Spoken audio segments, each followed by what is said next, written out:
All right. Okie dokie. See you. Wait for everybody to come in.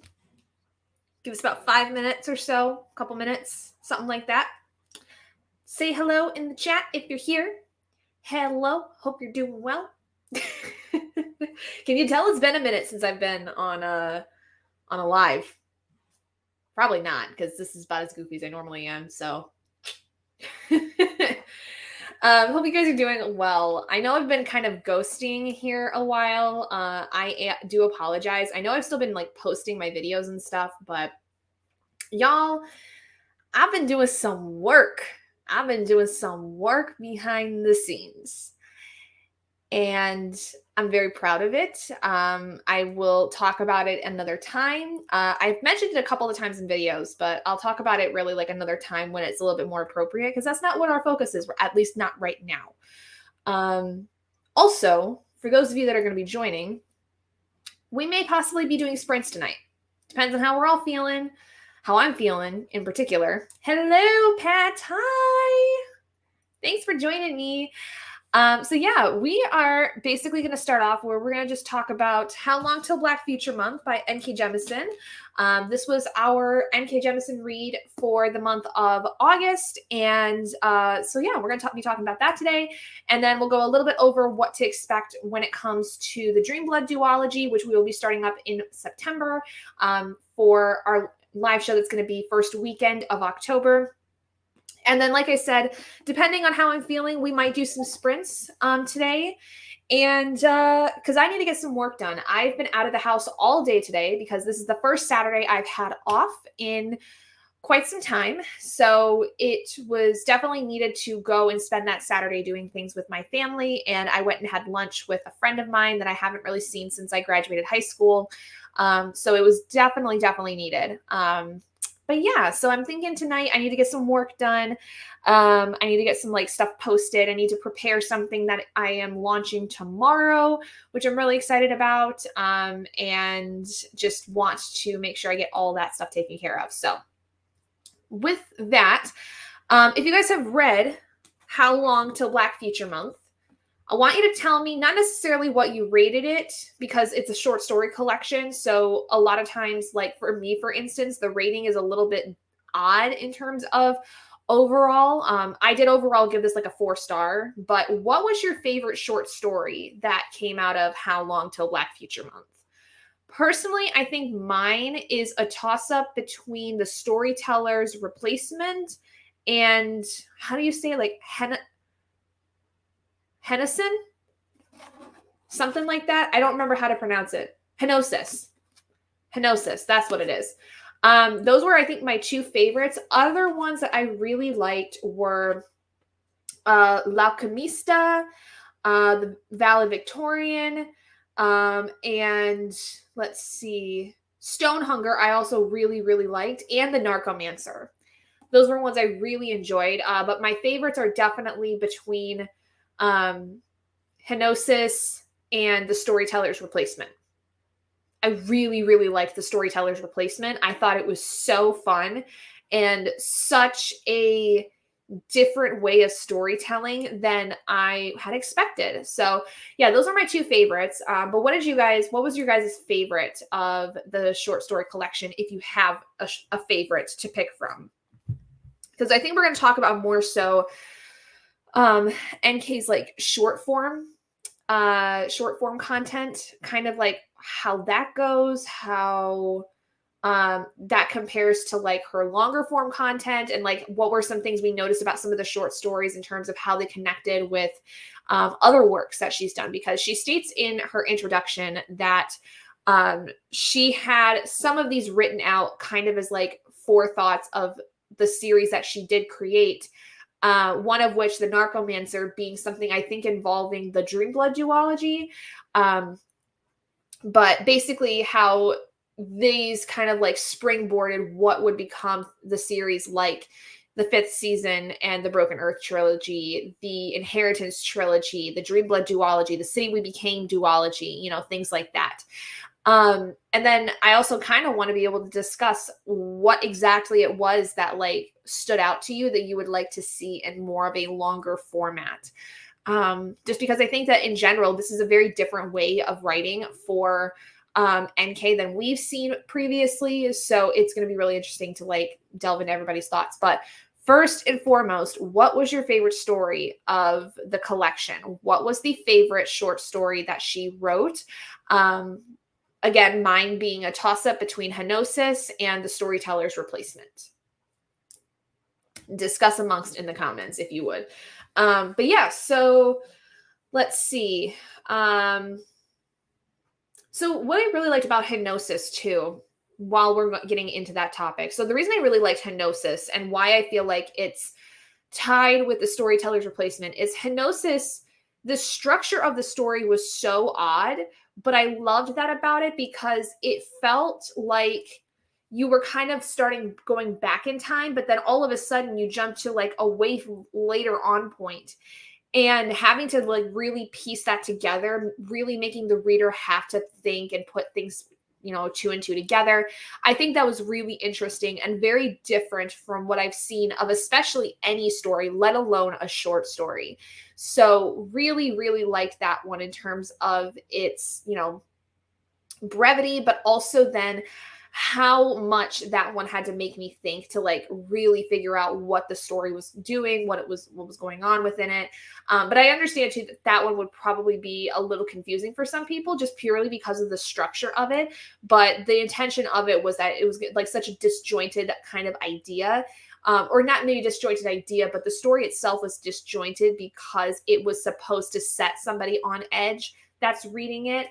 So that was why it was one of my favorites. So yeah, let me know what your guys' favorite story out of the collection was, and we will kind of go from there. So I'm going to also, while I wait for responses, pull up the Goodreads page for September's book, just so that I have that prepared for us for this evening.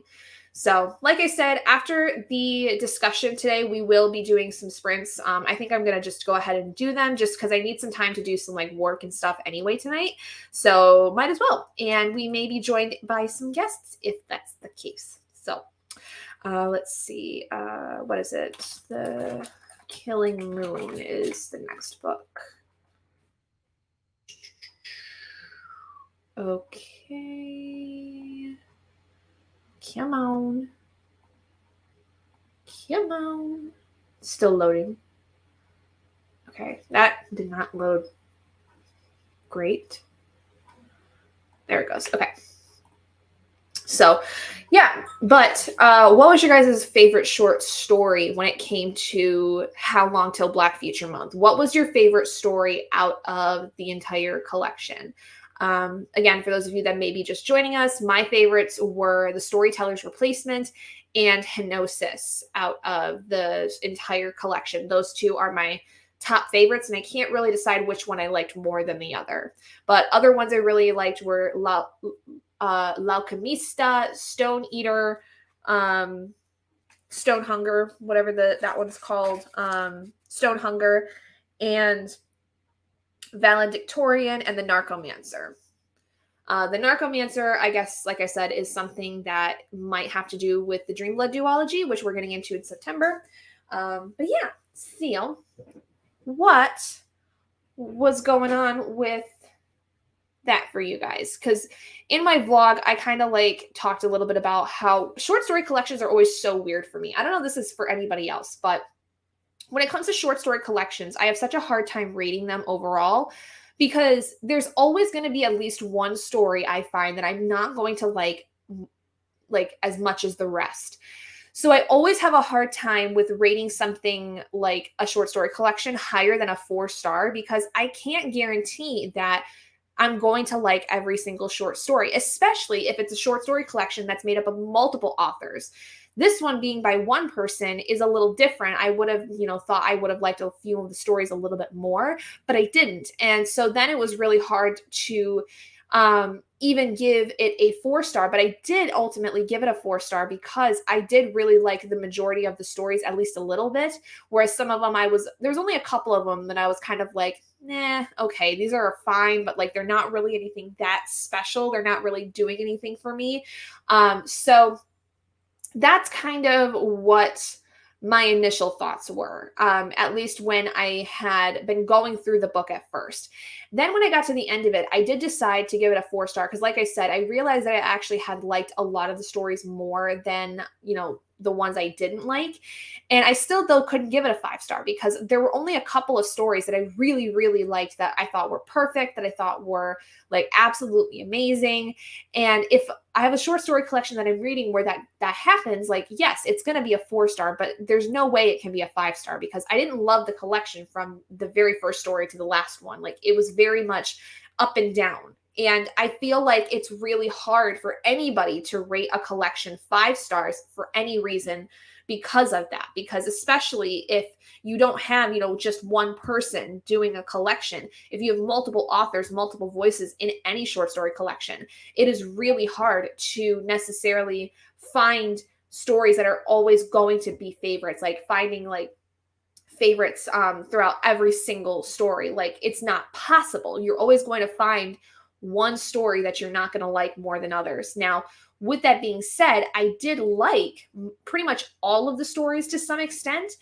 But like I said, there was a few of them that I was kind of like, okay, this is not really doing anything for me. I'm not really sure how I feel about it. Like, it's not something that's getting me going like a couple of the other stories were. Hey, Bree, what's going on? So yeah, what were your guys' thoughts? What's your guys' thoughts on short stories in general? Do you prefer them? Do you like them? Or do you kind of stick to the novels for a very specific reason? Like, what is it about short stories that tends to draw you away from them? Hi, Jira. A few stories I liked, but there were at least a couple that didn't grab me. Yes, this is exactly what I feel. Like, this was exactly how I felt. Like, there was a couple that didn't really grab me as much, kind of more in that 3-star range, but there was a lot of them that were definitely that 4-star. A couple stories I would have rated 5-star by themselves.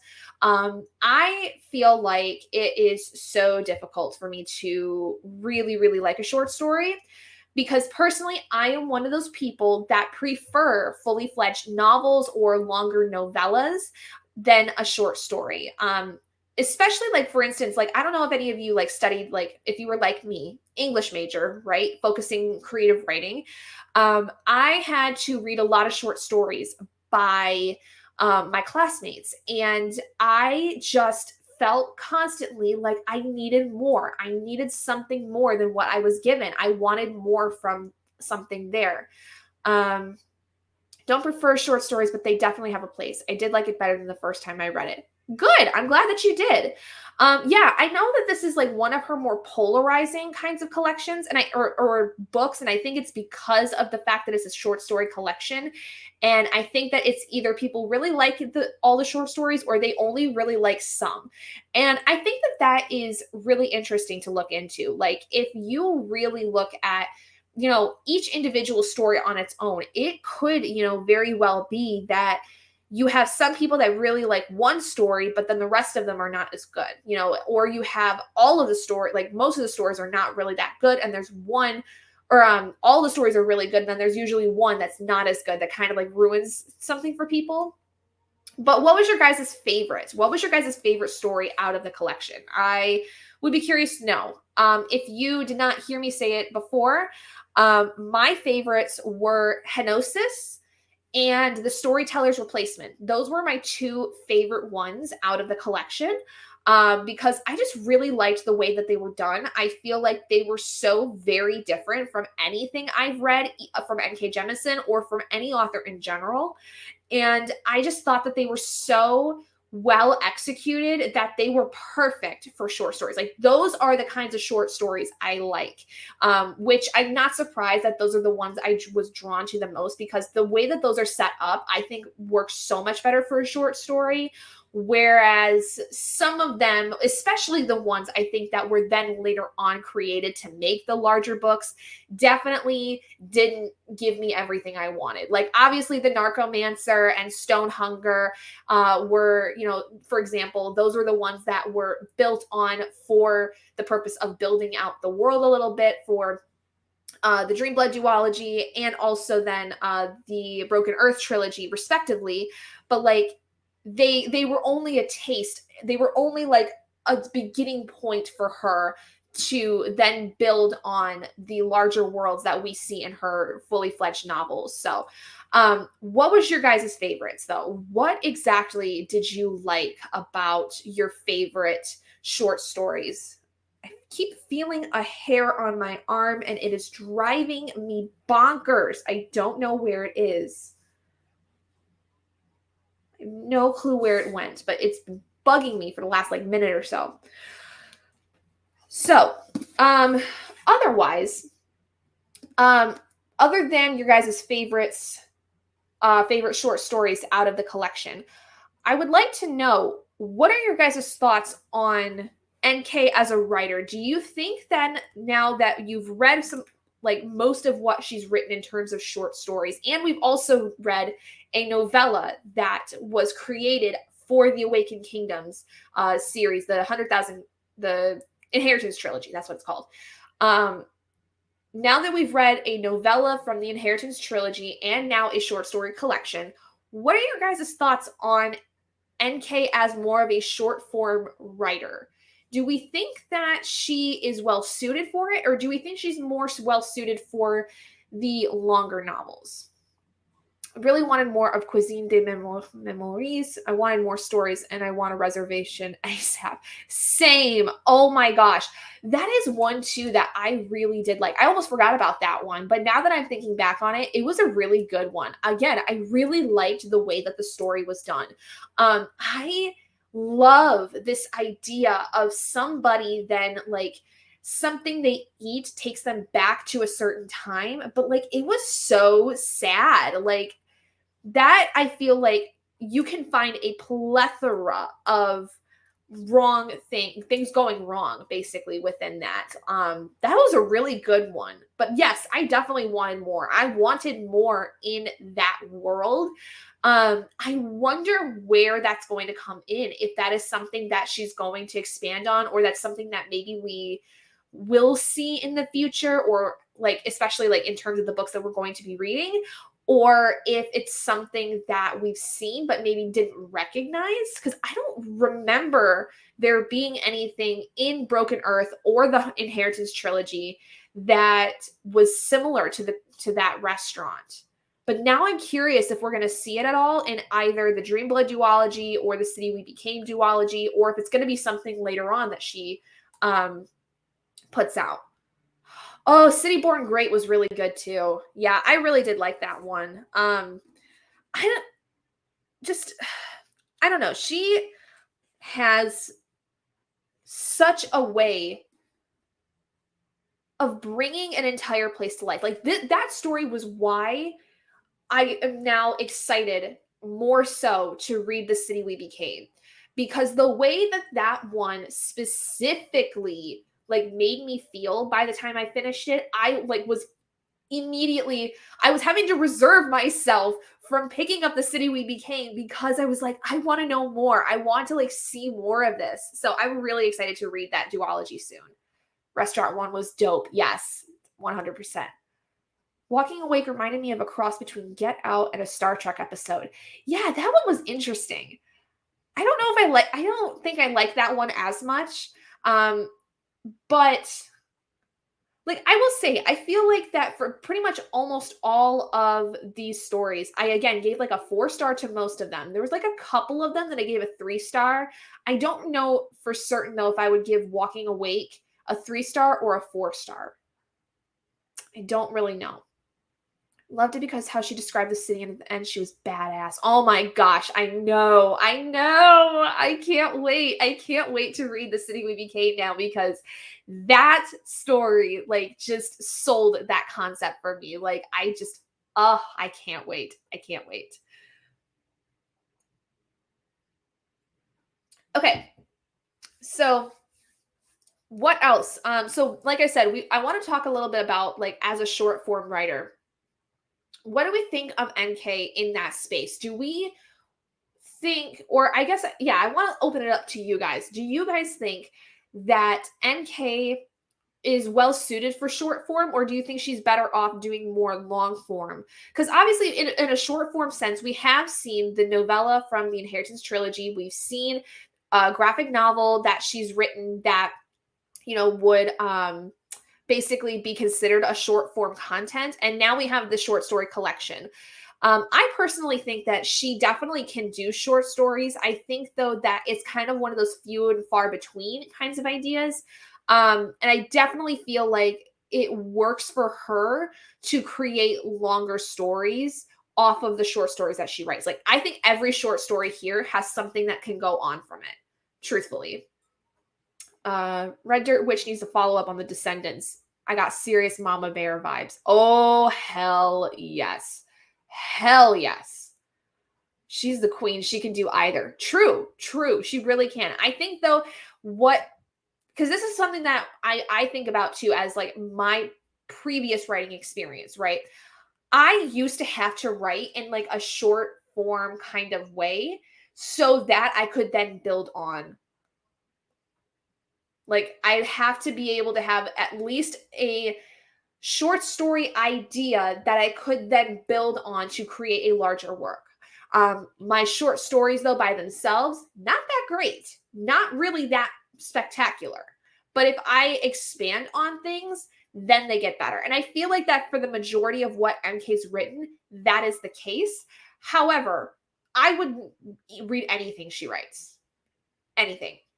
I would like to try that Emergency Skin audiobook that Audible has. I didn't include it in the read along because I wasn't sure like if it was going to be 100% necessary, and it's part of a series. But I may have to try that one. I may have to try it. How was your time grounded? Grounded? What? I agree. I got grounded. I can't see why. I'm an angel. What would you have been grounded for? I probably missed something. Honestly. Bree, don't even worry about filling me in because I probably just missed something entirely. So what does everybody else think too? Like what so Jira, you agree she can do either. So I guess then the next question I have is, what do we think, like some of the short stories obviously that she's created, we really like. There's some of them that we really like Cuisine, for instance, the one with the restaurant of the dreams. Where do you, how do I want to put this? Do you think that it's possible she will expand on some of these stories? And if so, what ones like would you like, other than the ones that you mentioned before?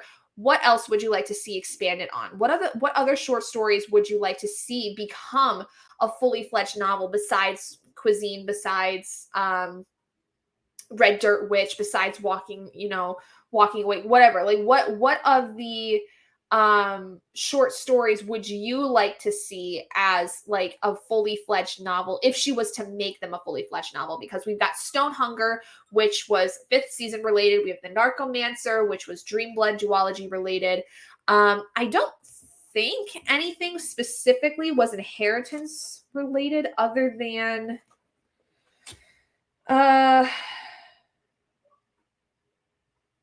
trying to remember.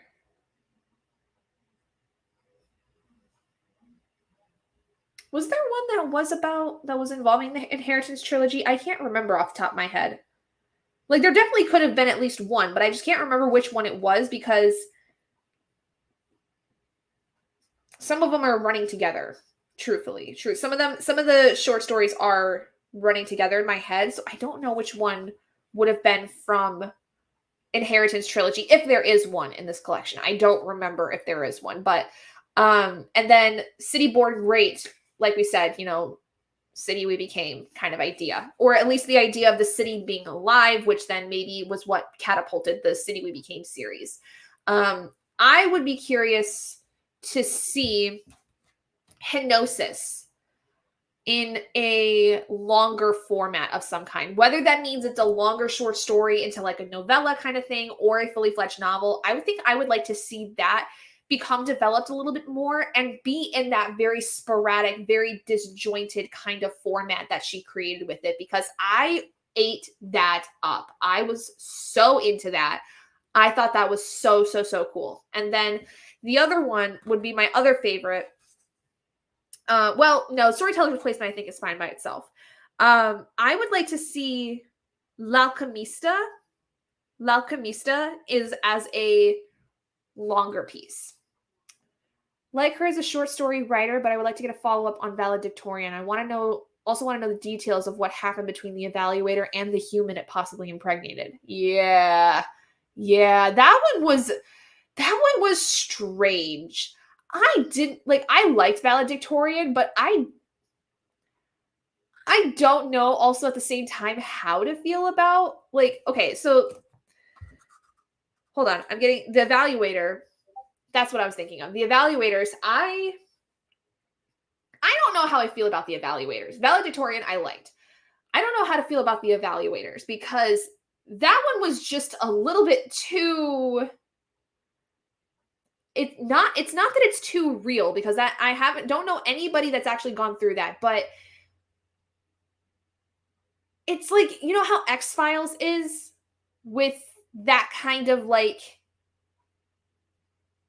I don't know, that creepiness factor sometimes with like especially the aliens, or like what people think of the X-Files, because X-Files is actually kind of tame for the most part. But like something about that story in particular kind of wigged me out. I didn't like how it made me feel. I didn't like what I did feel, and I didn't know how exactly to feel about it. Just yeah, I don't know. That one was just an odd one. We'll put it that way. That was odd. That was very, very odd. Um, but yeah, so I think Henosis would be a really good one, and L'Alchemista, that would be really good to see as like a longer form kind of story. I feel like there's a lot of room for L'Alchemista in terms of the lore, in terms of the like setup of everything, really. Like I feel like I can't put words together very well today. I apologize. It's been a minute. Oh yeah, the human and the alien, right? I forgot to add the name. I got Stockholm syndrome vibes. Well, I mean, okay, so the title is The Evaluators. I just at first when I read it, I didn't quite remember what you were talking about, but yes, I remember. Yeah, The Evaluator. Yeah, massive Stockholm syndrome. Like that one, it just felt icky. It felt icky, and I didn't know how to feel about it. Because sometimes if something feels icky in a book, like it's for a reason, but I didn't know why I felt icky. I just felt icky. I didn't like it. I didn't like it. Um, so, I'm trying to think of anything else that I want to discuss before we get into talking about Dreamblood a little bit. Um, but what I guess here, let's do this. So, what did y'all think about the Narcomancer? Because that one specifically made me think of Dreamblood. And I'm curious to know what you guys' thoughts were on it, because the Narcomancer seems like a pretty cool character. Like I know like not necessarily all good, like all that. Um I just something about it made me really intrigued for Dreamblood. Like I don't know what it was about it. It was just something about the way that the character was developed. Like it felt like it was kind of like an origin story of sorts, and that is going to be what's going to the Dreamblood duology is going to be really based out of. Um I'm really curious of what this is going to be. Evaluator would be a nice sci-fi. Yes, it would really be a cool sci-fi story. Felt the same way. It creeped me out. It wasn't normal. Yeah, like I don't know what it was. It just something about it made me feel so icky, and I just yeah, like I can't even. No, yeah, I don't know what Dream Blood is about. I'm going in blind. Hey, you're right with me. Um, but no, I'm excited because the Narcomancer just sounded so cool and like kind of creepy, but kind of like really alluring. Like, that typical dark, broody, like character kind of vibe I got. I feel like this was kind of like an origin story of sorts. And it was kind of, again, that catapulting for a new series. And I think that was a really cool way to find like a bridge between what we were working on and what we're getting into. A completely unintentional bridge, but a bridge nonetheless. And I'm happy with that. I love when things work out like that. I love when things work out in my favor. So I'm really excited to see how then that gets developed, if it ever is talked about, first of all, in the Dreamblood duology. And if so, what about it is talked about? Is it a character that's involved with them? Is it a lore aspect that's involved in the story? I'm genuinely curious. So, yeah. So again, I'm sorry this part's a little bit shorter than we've had previously with other live shows, just like last month was. But unfortunately, like there's not a lot you can talk about when it comes to short stories. Like there's only so much you could talk about to death, other than talking about like certain ones and what you felt about them. I've talked, mine to death. You guys have probably like typed yours to death. So truthfully, we can just go ahead and move on to what the Dreamblood duology is going to be. And then, y'all, we can get into some sprints. And hang out and just do what we gonna do. So, all right, give me 1 second. Oop, I went away. I'm sorry. Okay, I don't know if I actually went away. It looked like I went away on screen. So, anyway, what we're going to do is this and this. Okay. See you. All right, here we go. So, for the Dreamblood duology, the first book we are going to be reading is called The Killing Moon. It is the first book in the series. Currently goes about like this. In the ancient city-state of Gujarat, I have no idea. Peace is the only law. Upon its rooftops and among the shadows of its cobbled streets wait the gatherers, the keepers of this peace. Priests of the dream goddess, their duty is to harvest the magic of the sleeping mind and use it to heal, soothe, and kill those judged corrupt. But when a conspiracy blooms within Gujarat's great temple, the gatherer Ihiru, again, no idea, we'll figure it out if you listen to the audiobook, must question everything he knows. Someone or something is murdering innocent dreamers in the goddess's name, and Ihiru must now protect the woman he was sent to kill, or watch the city be devoured by war and forbidden magic. Okay, interesting. So, what is this woman that he's supposed to kill? Like, obviously he's a gatherer.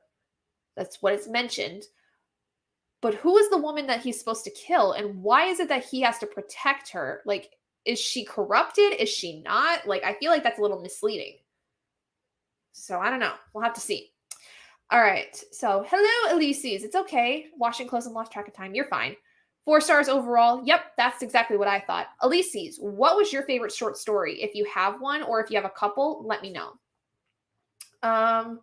For some reason, Necromancer didn't grab me like I like the premise, but it didn't seem done. Yeah, I think that was because maybe it was a jumping off point, because I feel like the Narcomancer was supposed to be something like I said, like a jumping off point for the Dreamblood duology. I feel like it has something to do with being part of the lore of the Dreamblood duology, because I believe it was even kind of name dropped in the short story about the Dreamers and Dreamblood and all that stuff. So, yeah, I'm curious. Like, I First of all, I want to know how the heck you pronounce those names, because good Lord, that was hard for me to figure out how to pronounce. I can't do it. I can't do it some days. But who is this woman? What is she supposed to do? Why is she looking to be killed? Why does he have to protect her? I need to know these things. So that is what we're going to be working on for September. We are going to be reading the first book, The Killing Moon.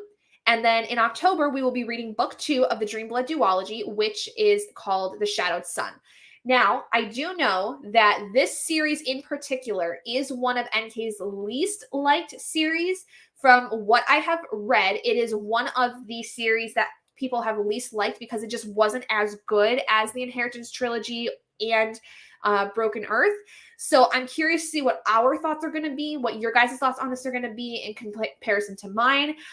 Because especially for one, this is a duology. This is the first duology that we are going to be reading of hers. Whereas previously, besides the novella and the graphic novel we read of hers this year, we've only read trilogies of hers, completed trilogies. So let's see how this is going to be now that it's 2 books instead of 3. How is it that that's going to be different in the way that she tells a story, in the way that it's comprised, in the way that it's developed? How is that going to affect the way that she is as an author and the way that she's able to write? City Born Great, Effluent Engine, Cloud Dragon Skies, Storyteller's Replacement, Cuisine de Memories, and The Narcomancer. Okay, so Elyses, you and I had a lot, that we liked similarly. I really like the City Born Great as well. Storyteller's Replacement was one of my favorites. Narcomancer I really, really enjoyed. And Cuisine de Memories definitely also enjoyed. I still want something more in that world for Cuisine. Like, seriously, I want more from that restaurant. Like, I will take an entire short story collection based in that world. Can I please, like an anthology of just short stories based in that world? Like different people going there, trying different foods and experiencing different things. I want a story like that. Can we get that, please? Gods, whoever are listening, please send a message to NK Jemisin to make an anthology following Cuisine de Memories and building on that world. That would be amazing. Please, please, begging you, put something in her ear, please. Everybody put out your vibes. Put out your vibes for NK Jemisin to make an anthology of Cuisine de Memories. Cloud Dragon Sky was awesome. Major environmentalist vibes. Yes. It's powerful of how the friend said, you'd rather ruin it all for a memory when the real person is alive and available. That, unfortunately, is the case for a lot of people. And it's true. There's so many people where they will sit and be filled with regret, especially when that regret is tied to a person, and forget about everything else that's around them. They will sit and wallow in what it is that they're feeling as opposed to living with the people and the things that they have currently, which I guess you could say is one point of how depression or poor mental health is for some people, where they are so consumed by whatever it is, consumed by grief, depression, anxiety, anything like that, and how it can be so easy to lose yourself in those things that you forget where everything else in your world is. It is really powerful. I 100% agree. That line in particular, like, that hurt. That really hurt to hear that one. But it was a very well thought line of dialogue. Very well thought. That was why that one was one of my more favorites. Yeah. Be written like When the Coffee Gets Cold, a couple of collections of stories that can be published yearly. Yes, that's exactly what I was thinking. Oh my gosh, I would love that. Or like, what do they used to call them? They were those, like, in the newspapers, you used to read like those little short stories every now and then that were like follow like a detective or something. Like, what do they use? Like a serialized kind of like thing. I would love something like that, like a serialized like story that would have like little installments over time, and then later on you could just bind them up into one collection, and that would be everything. And like they all would be in the same world. They would be following different characters who eat different kinds of meals, and maybe even have, if they have similar memories that pop up, how they deal with them differently. Like that would be really cool. Like please, for the love of God, NK, make one. That would be so cool. It would be so cool. Like if people love when the coffee gets cold, imagine what they would do with Cuisine de Memories as a collection. Yes, Alicia's her intro was so powerful. I loved how she specifically said too how she understands that some of the short stories were not really that great. She understands that. Oh, it'd be so great. It would be so great. Which is part where she mentioned she had to write her existence away in order to be published. Yeah. See, that kind of thing kills me, because I hate the fact that she had to write in a way that would sell better. And now look at what she's done. She wrote what she wanted. She wrote what she wanted to do. And now look at her. She is one of the most popular fantasy authors out there. Hi, Courtney. You're fine. I figured you probably were working, so you're totally okay. It would be really dope. Sorry, my nose is really itchy all of a sudden. Life with allergies and 2 dogs. Ugh. Fact that Black people don't exist in fantasy. Yeah. Which is false. We all know that that's false. We all know that that is completely and utterly untrue. But when it comes to publishers, they don't think about that. Nobody thinks about that unless they are part of the community that is never written about. Nobody thinks about that. Do I think about it? Yes. Because I also am somebody that thinks about the fact that not everybody in my world is the same. There's Black people, there's Asian people, there's Middle Eastern, there's like other types of white people besides American. Like, good Lord. Fantasy, I don't even want to imagine this people as being Anglo. Give me a magenta being. Yes, seriously. I don't want cookie cutter, pale-faced people. I want to see diversity. I want to see, all of these different types of people. I want to see Black, brown, yellow, blue, gray, every kind of person. I don't freaking care. It is so much more important. And I love that her intro, she had to I love in her intro, she chose to talk about that side of publishing, because good God, did that set us up for things like Yellowface. Oh my God. That set up so much of understanding how twisted and awful the publishing industry can be to any minority group. It is awful. I like NJK wrote her truth and was successful. Sad so many others still have to compromise. I'm really upset about that too. I really am. I am very happy, though, that we are starting to see more and more Black women writing fantasy and sci-fi, like Sarah El-Arifi having one of the biggest launches with the Battle Drum since, the Final Strife came out, and how there was a resurgence of people coming into the Final Strife because of the Battle Drum, and now getting so excited for book 3. It's coming. It is coming. We are going to get to a point where minority authors are going to be celebrated and be recognized without it just being a diversity tactic. There will come a day. And I cannot wait for that day. And I hope that it happens while I'm still alive, because I hate so much how there are so many authors that get missed because of the fact that they think they're not going to sell because they're not white. And especially if they're not a woman. Hello, we have plenty of wonderful female fantasy authors. I mean, look at R.F. Kuang, Sarah El-Arifi, NK Jemisin. We've got Natasha Young. We have what the heck is her name? The Wicked Fox. Kat Cho, I think it is. Emiko Jean. You have like who else? Who else do you have?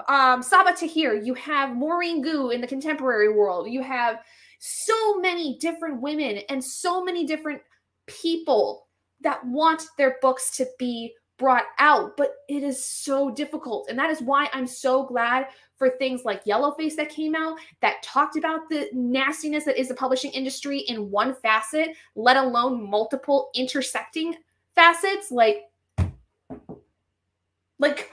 on. This stuff's like sitting under people's noses. Oh, God, y'all are getting me amped up. Y'all are getting me amped the F up. We may need to do sprints at some point because I need to calm down. I'm excited about book 3, but I don't want it to end. I know. I love those books so much. I will love rereading those all the time. Want it to end because I need to know how it ends. It'll definitely be a series I will read. Yes, 100%. It is going to be so good. And I love my Anor. I love my Sila. I love my Hassa. I just want good things for them. I just want good things. That's all I want. I hate why it's such an issue to say a character is brown. Some of these stories, the color could be interchangeable. See, and in all honesty, like, okay, I was actually just talking about this with somebody earlier today. Okay, give me 1 second. My eye's itchy. I was just talking about this with my friend that I went to have lunch with today. We were talking about books in general because she's also a bookish person. She, is not necessarily like big on involved in booktube or anything or book talk or anything like that, but is a big reader. And we were talking about how the Percy Jackson series, for instance, the TV show, they have decided to cast a Black character for Annabeth as opposed to a Black person for Annabeth as opposed to picking a white, blonde hair, blue-eyed girl like she's mentioned in the books. Okay, what's the big deal about that? Nothing. Percy could be Black for all I care, and I wouldn't give a crap because as long as the personality is there, that is what I'm looking for. I don't care if a character is a different race than what may have been mentioned in the book. I don't care. It doesn't matter. Because what matters is the lines and the personality to me. If there's specific dialogue that I attribute to a certain character that is part of their personality, that is all that matters to me. I don't care what skin color, hair color, eye color they have. It doesn't matter. It shouldn't matter.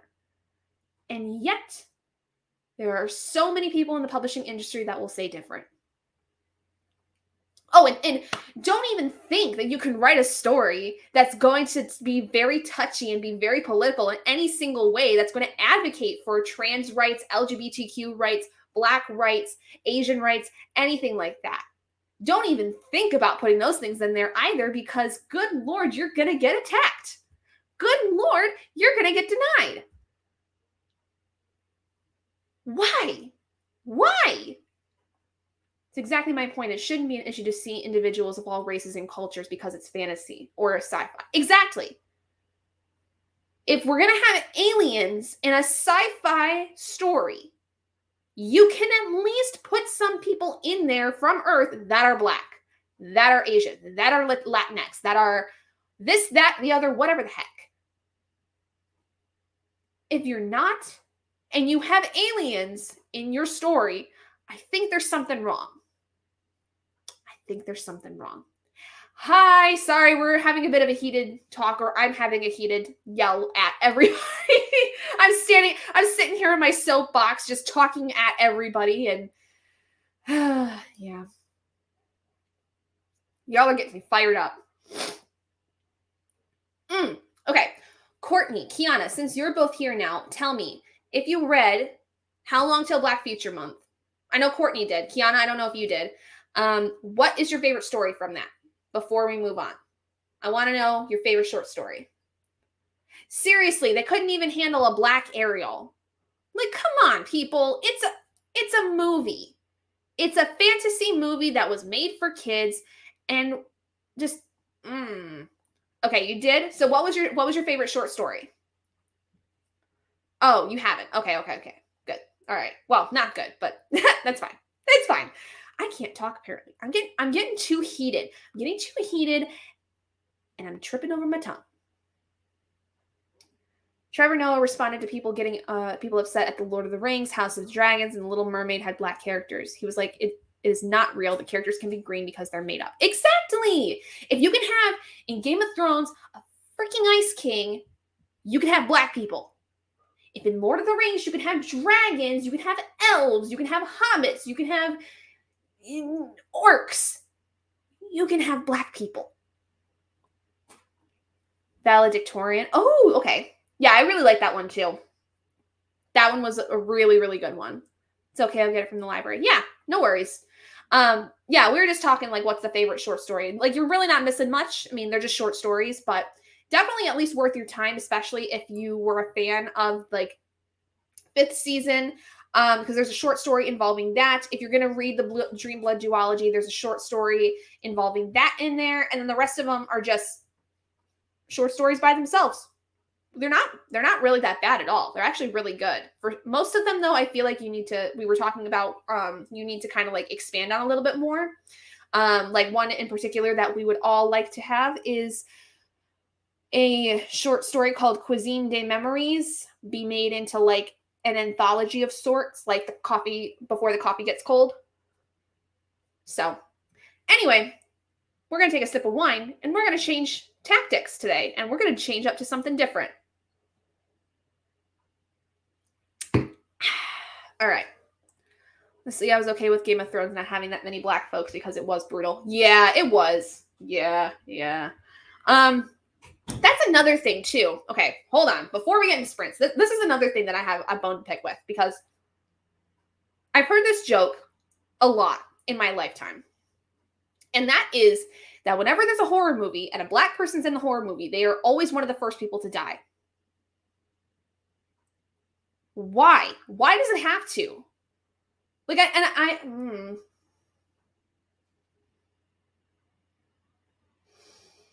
it may not be a race thing necessarily, but it sure awfully does feel like it a lot of times. Like, I know now that, like, especially with, like, Jordan Peele, like, his movies, how he's been kind of, like, taking some of those things. Yeah. I know that it's true. But that was what I used to hear a lot as, like, a joke, and I don't like it. I hate that idea. This issue goes back to this first story in Black Future. Why would people be upset with a utopia where everybody gets along and there's no issues with racism? Exactly. Why would you... What is so wrong about wanting a world where people can actually get along and not hate each other because of the fact that they are different from them? What's the problem with that? Nothing. But apparently hate just runs so deep. In reality, we would be the last to die. We don't expect weird noises. Seriously, white people are freaking stupid sometimes when it comes to horror movies. They are so dumb. We are the first people to go and, like, look for something. Like, the second I hear something going wrong in the night, I'm immediately like, what was that? Should we go check? And then I'm like, no. If it's a murderer in my house, I want to stay put and hide. I shouldn't be doing that. It's true. LL Cool J insisted that he not be killed off in the beginning of Deep Blue. Yes. Yeah, I remember hearing about that. Like, when I had heard about when he started becoming, like, really big in acting, like, he was, like, that was one of the movies where he was like, do not kill me off. Please. Like, don't kill me off just because I'm a black guy. I feel like more recent movies are deviating from the black person dying first. Yes, I was just about to get to that, where, like, especially with, like, Jordan Peele's, like, movies, like, it's becoming less and less common, but that's still a thing that's existed. And I hate that that's going to likely still somehow exist in this world. Just like how there's going to be people who are not going to be writing on, like, black people being in a fantasy world. Let's go back to the mediocre white man. That would be why people are upset with that kind of utopia. Yes. Yep. Basically, 100%.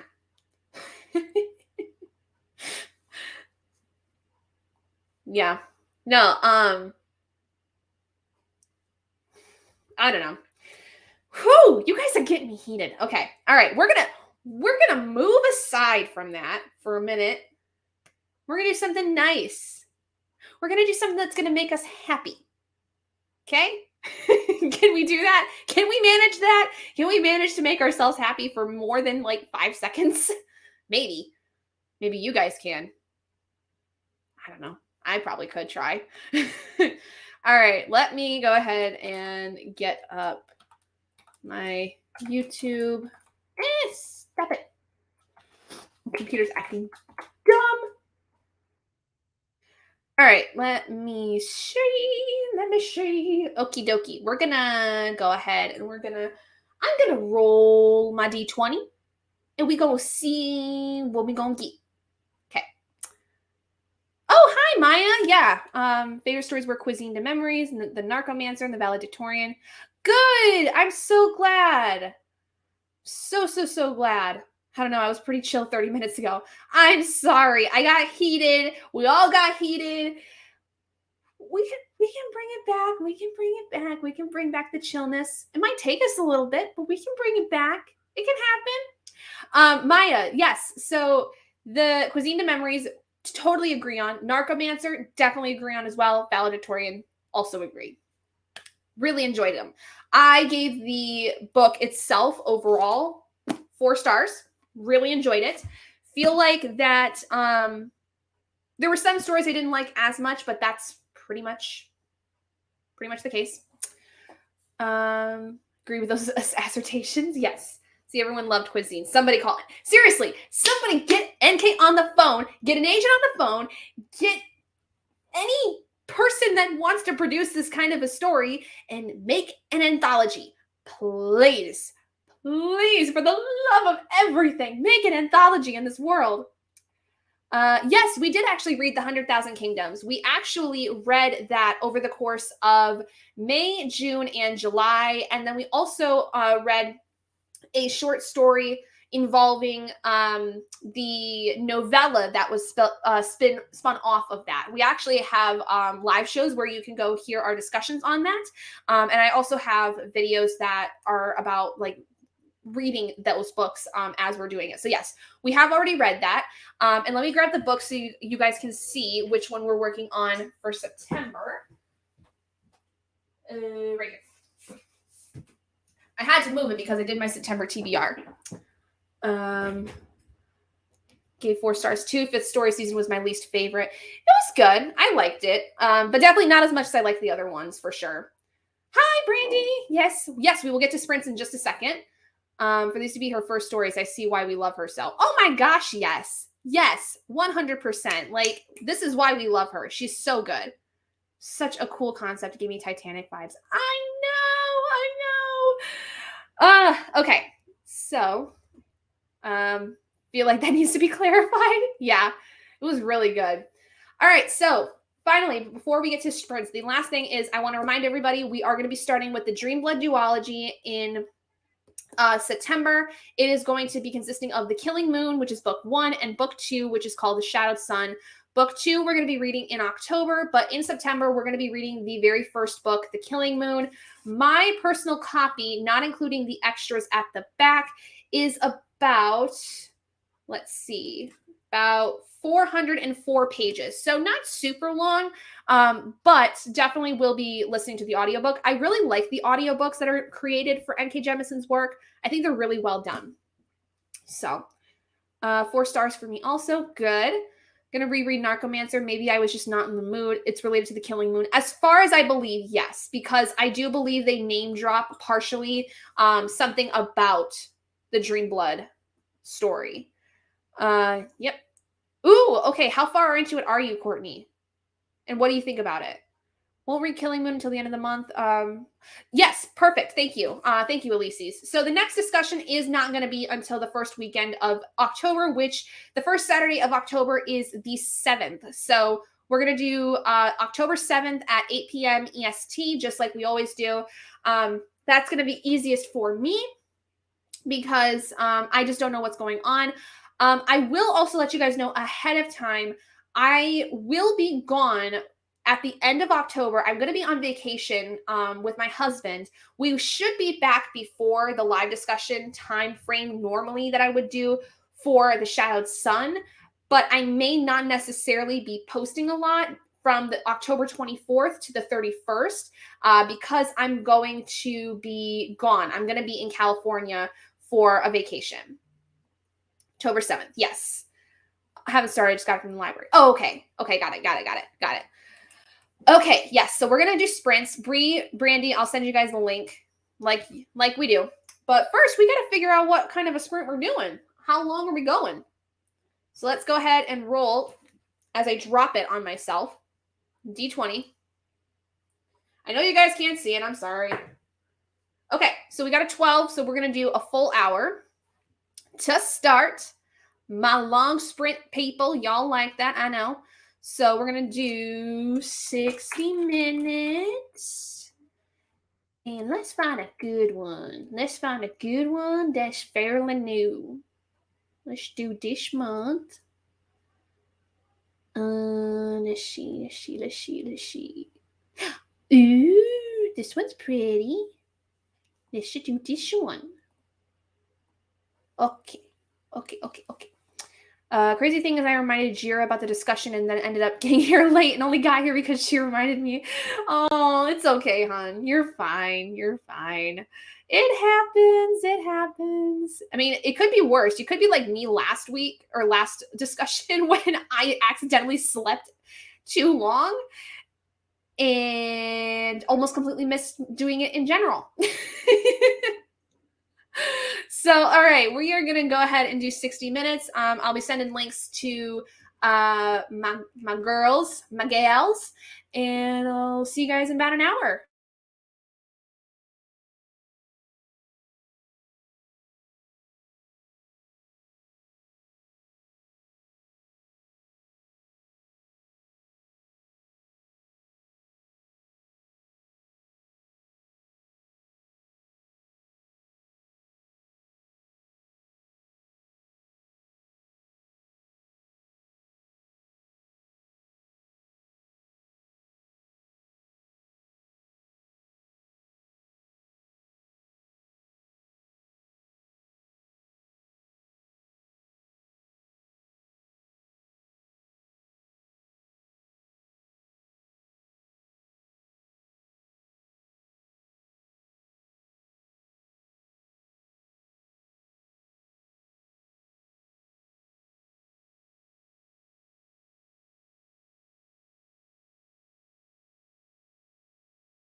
Hello, everyone. How was your hour? Bree's jamming with some beautiful looking hair, by the way.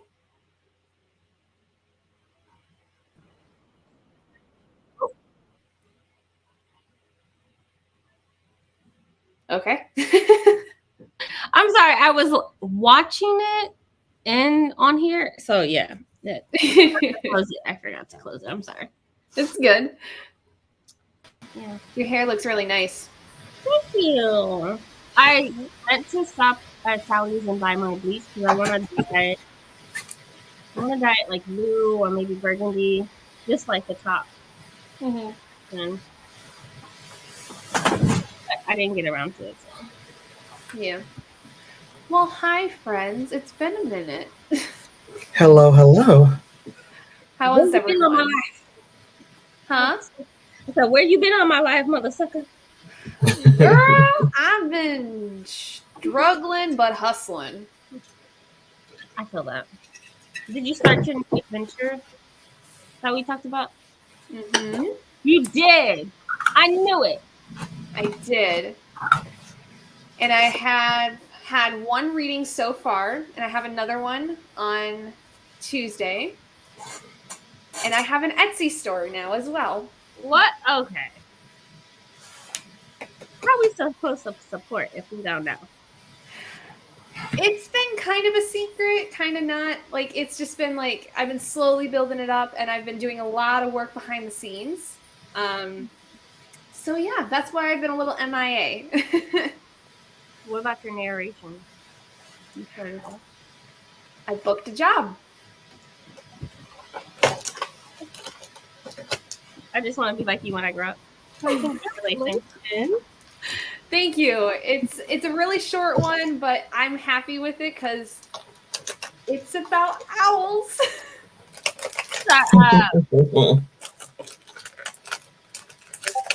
I love that. I know. I got it and I was like, this cannot be more perfect. For your first one, absolutely. Yes. So y'all, I've been gone for a minute. I've still been posting. And if you follow me on TikTok, you'll see I've still been posting. I've just been doing a lot of stuff behind the scenes. A lot of stuff. So Goals. but I'm happy to be back. I'm hoping that, especially since August, I had to really figure out my schedule with everything. Now I can get back to being in sprints more. I'm so happy for you. Thank you. What have you guys been up to? Living for the man.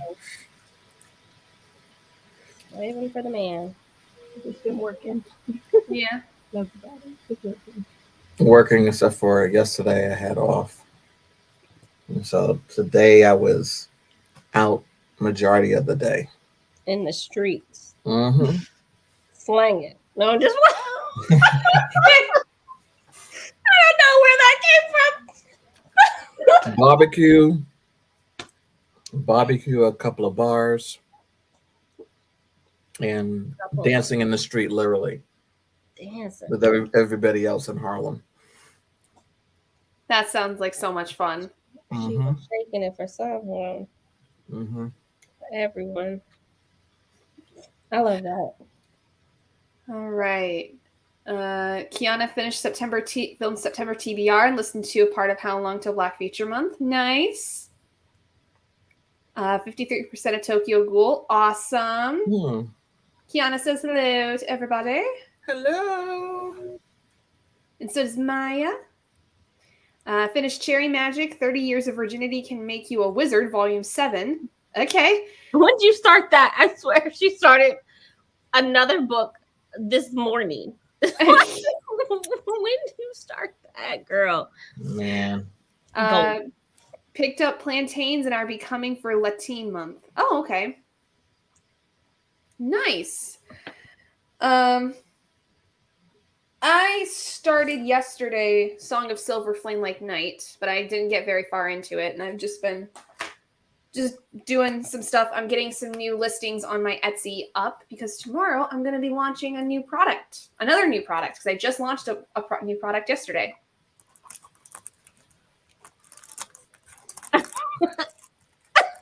Okay. Like, I'm gonna be like my nephew. What product is this? Tell us about it. It is a reading planner. Ooh. A very condensed version of one where it doesn't have a ton of fluff to it. It just has some really cool like trackers in the front for like, you know, your self-destruct TBR, what the ones you read. And just very, very condensed monthly ones where it's like you track your books for what you read in the month, the pages, and your reviews of them. Just for people, especially where a lot of times the bigger reading planners can be a lot for some people. So it's a little bit more condensed to start off with, but then I will be building to create a bigger one that's going to involve more. I want a reading planner that lasts 6 months, but what I have an issue with is that there's not enough lines. Mm-hmm. Like usually the ones that I've purchased, which are like digital, Mm-hmm. print them out. It will have like monthly TBR, and there's like 10 spots. I'm like, for us like heavy avid readers, I'm gonna need like 25. Yeah, I just made like a whole box. Like I didn't have lines in it. That way you can just free write it how you need to. Because that was something else I thought of. And then the review section might be a little tight for some people if you'd like to write a lot when it comes to your reviews. But I am planning in the bigger version to where it's going to have like individual pages for your books, especially if you want to write a lot on them. And then you will have the ability to get refills as well for like if you need more in a certain month. So it sounds like it's more so from somebody who's starting out for the first time. And so Basically, they might yes. not need so many lines. So it's like also a guide so that they can build up to what you're going to do next. Exactly. Like that was the intent going into it. Something a little bit more on the beginner side, something that would get people eased into it. Because I know, like, especially for me, like being an avid planner, I love my big planners. But I know that for people that don't get into it very often or they're very like new to it, it is a lot. Even just like a normal planner with like your to-do lists and stuff like that, that can be a lot for somebody. So I also have on there an everything planner where that's a bigger version of like, you know, what there is that I'm going to make. But basically it's got everything. Like if you do witchy stuff, there's a witchy section, there's a cleaning section, there's habit trackers, there's weeklies, you know, that's kind of like the big version with different sections. And then there's going to be a smaller one where it's going to have like the reading planner, the condensed version, the, you know, cleaning planner, the condensed version. Like those are things I'm coming out with in the future. So an actual planner. Yeah. I have that in my planner where it's like I have my monthly weeklies and then my cleaning section, my reading section, grocery list section, meal planner. Yeah, I have that. That's Courtney, so tomorrow I am launching a reading planner, a condensed reading planner for people that like are basically like new to planning or don't want a ton of things for their reading planner, but still want to keep track of their reads for a year. I will link it in a minute. I also have other things on there. I just yesterday launched little spell jars, a set of them, and then individual ones for things like self-love, healing, protection, prosperity, and attraction. And not just like sexual attraction, but like attraction of like things, like having things come to you. So they're like little travel, they're little tiny like jewelry container size, like the little bead ones. They're about that size and they're easy to travel with. They're easy to move around and everything in there is dried, so it's not going to mold on you, and it's sealed with candle wax. So there's an entire set of them, but then you can also get them individually. And there will be many more things coming over the coming months. I have a lot of plans for the future, so keep your guys' eyes peeled. Okay. My eyes are peeling right now. Look, I'm just mad. We just not hearing about it. Like I said, nothing.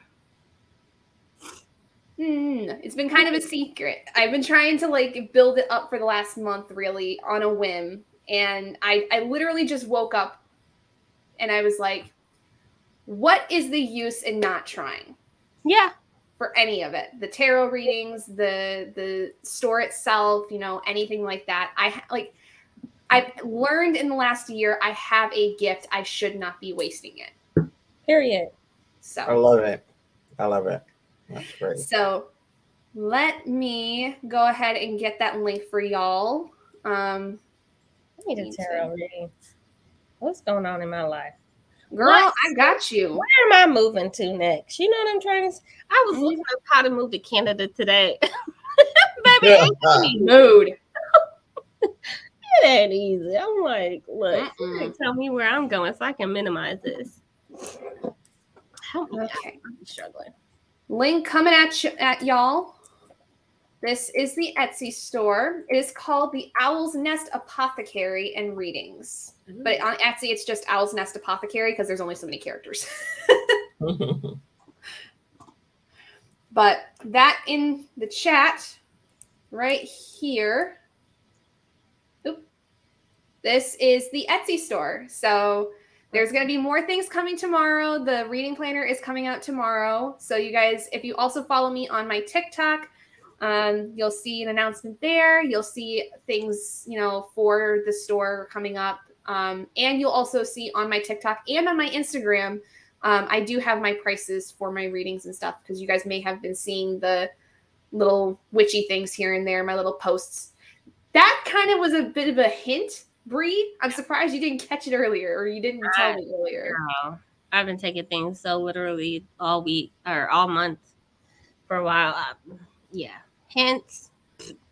I think I'm blaming that on Mel from Tomb Raider because I've been reading so many like high fantasy adult books that are just so thick, and so my brain cannot decipher with like reading between lines at all. Let me check something real quick because I may be able to tell you guys early what my next thing will be. My next big thing. It's not coming till like October, but let's see. I'm so happy for you.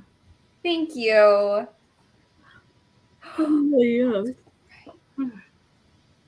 There may or may not be slight burning elements coming in October. I can't think of it. Okay. That's all I'm going to say. Slight burning elements. Sage type of things? Herbs? It can be involved. Okay. Say less. That's what I need. I need more. You can never have enough in your house. Yep. Really Herbs can be involved. They don't have to be, but they can be. Okay. And there's going to be a plethora to choose from. So. I love that. Yeah. What are you reading? You said that you started that book yesterday, right? Yeah, I only got through like the first chapter of it though. Gotcha. So, what about you guys? What you guys working on? This book. Ooh. It is about 12,000 pages. Yeah. Oh, candles. I need to see that. I literally can't. Thank you, Elise's. Because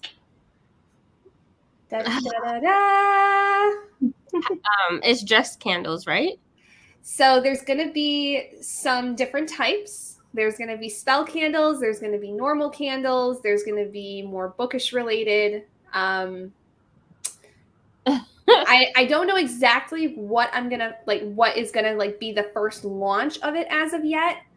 But I do know that once I get the supplies, there's going to be a lot made. And we're going to have candles. Yeah, they will be prepared. Yeah, that's what they call dress candles. Mm-hmm. Yep. With the prepare, Yep. Yeah. They'll be dressed, basically all set.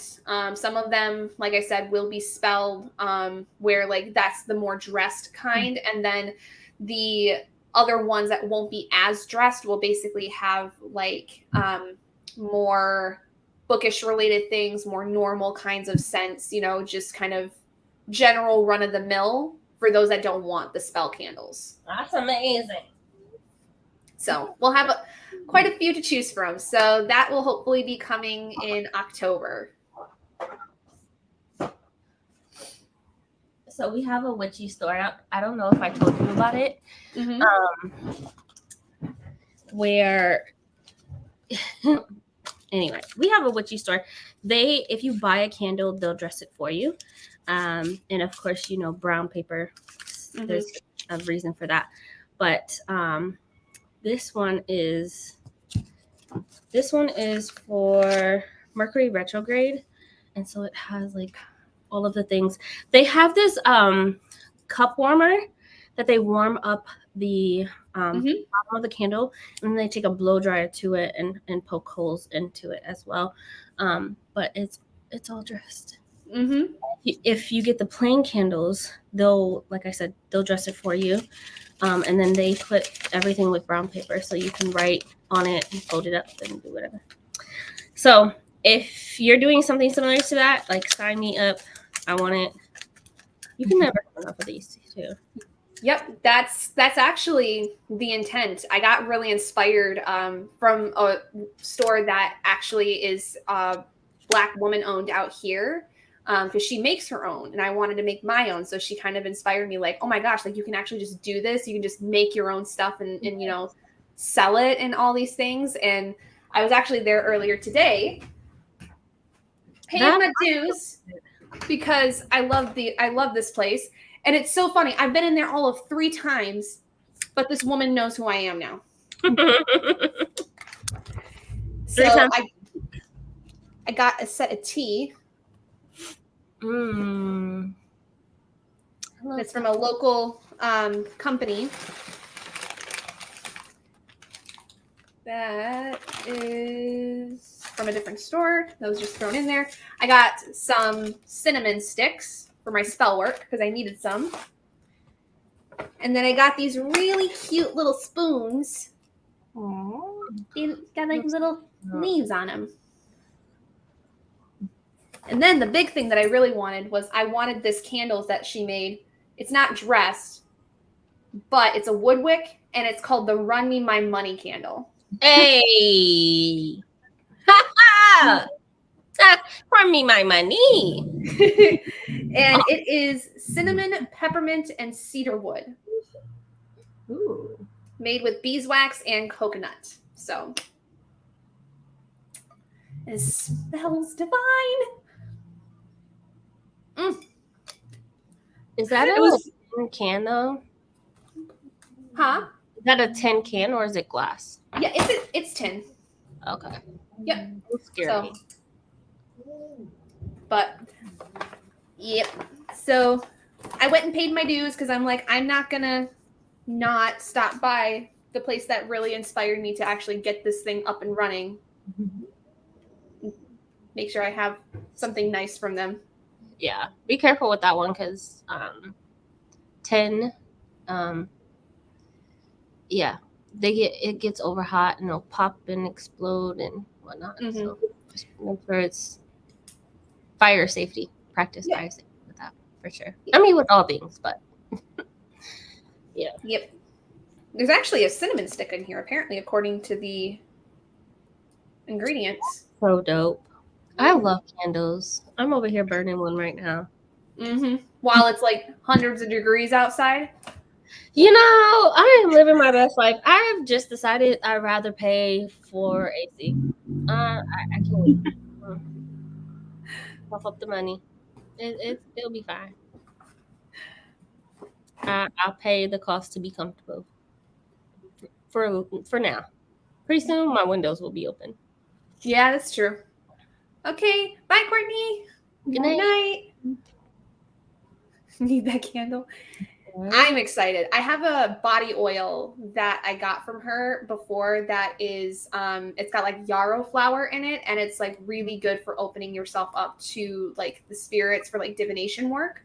So whenever I do my tarot, put some of that on, it's like everything comes to me so much easier.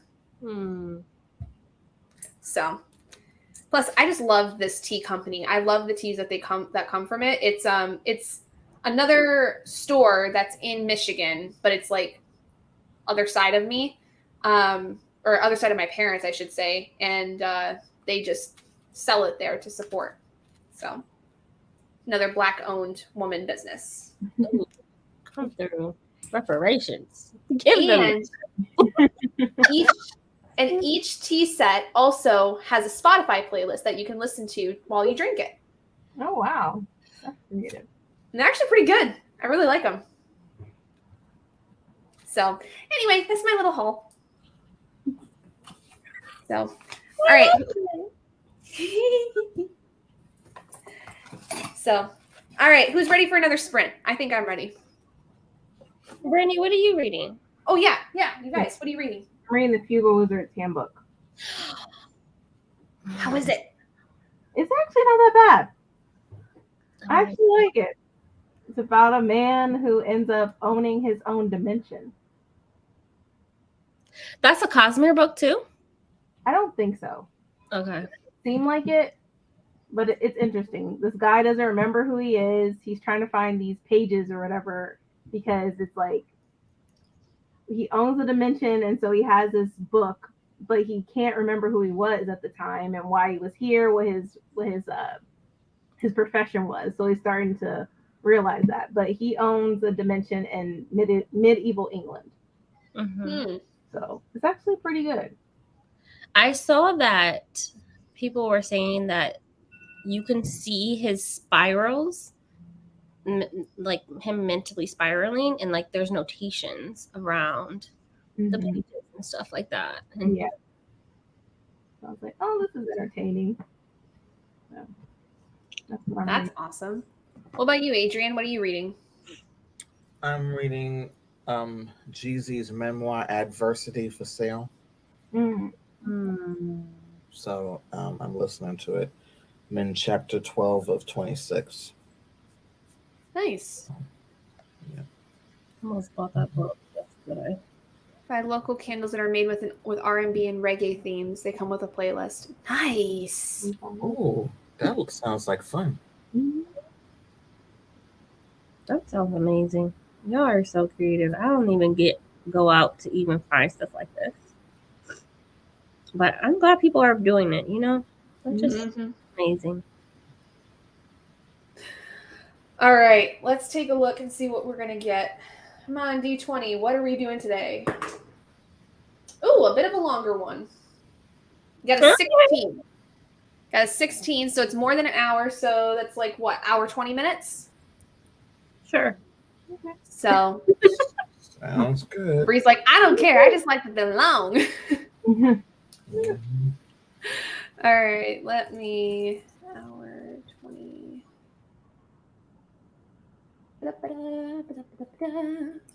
Let's see. I want a fun one.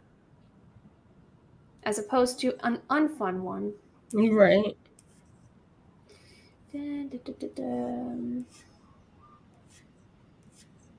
Okay, never mind then. I guess we won't use the filter because that's nonsense. Okay. I guess let's go with this one. This is the closest to fun I'm going to get, unfortunately. All right.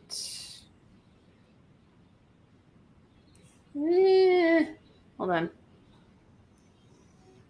There we go. All right, folks. hour and 20. We'll see you then.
Anybody still awake?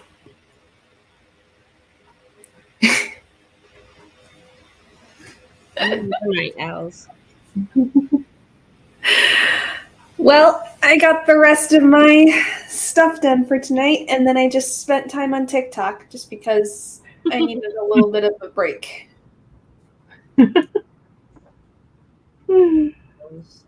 TikTok definitely be getting people.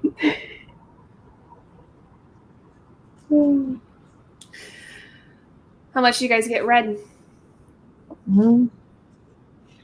I at least read 75 pages. Yeah. I think I read it. Honestly, I don't know. I just switched to Anna Dressed in Blood. Mm. And I'm 3 pages in. I'm reading on my Kindle. So. What about you, Adrian? How'd you do?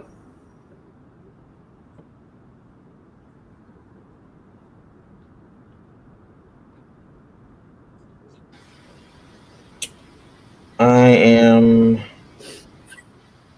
chapter 24. Ooh, you're almost done. Mm-hmm. Switch to Legends and Lattes, about 10 pages in. Ooh, how are you liking it so far? I mean, I know it's only 10 pages, but I've heard it's so good. I might read that probably November, December, just to see what the is all about. All right, guys. Well, I think I'm about ready to turn in. I'm very tired. But Yeah, thanks for joining me, everybody. no problem. Anytime. Yeah.